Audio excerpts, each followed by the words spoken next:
if you're in sales, whether you're a teacher, parent, if the best way to let someone know that you care is to truly listen to them. Let them sell themselves.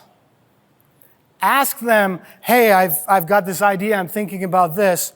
What do you think? And let them tell you.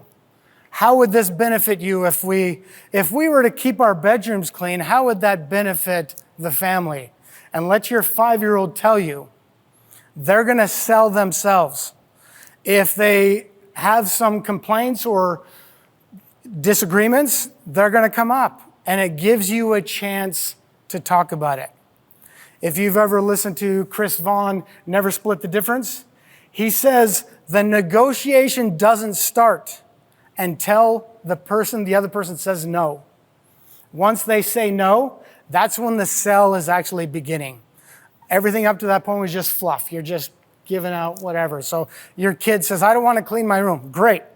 That's the beginning of the negotiation. Let's have a conversation. Let's get to the heart of what's really going on. So many times when I've talked to people, they are the actual problem that they have. They're not talking about it. They say, oh, I need to talk to my partner. I don't have the money. I don't have all these things. And as I get curious and I just ask them questions, pretty soon I find out one person, she's like, oh, that's a lot of money. I don't know if that's going to work.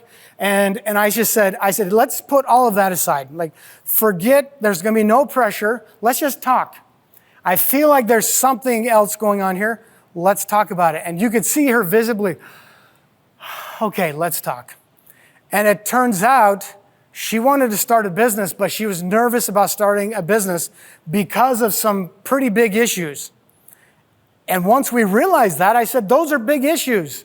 You need to figure those out before you start this business and you work with me. So getting curious and listening, asking questions, meaningful questions, you explore and allow them to figure out what it is that they want. The last thing I would ever want to do as a salesman is to push anything on anyone. As a business coach, if I convince someone to work with me, now I feel pressure. I'm like, oh man, I gotta somehow make magical things happen their first week with me to let them know that they made the right choice. But if they felt inspired and they felt moved and called to work with me, then I can come to them from a position of authority and say, remember that feeling you had? Trust that feeling, trust the process, we're gonna get there.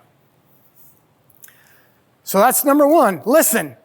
How about inspire and motivate? Chris and William, both of you.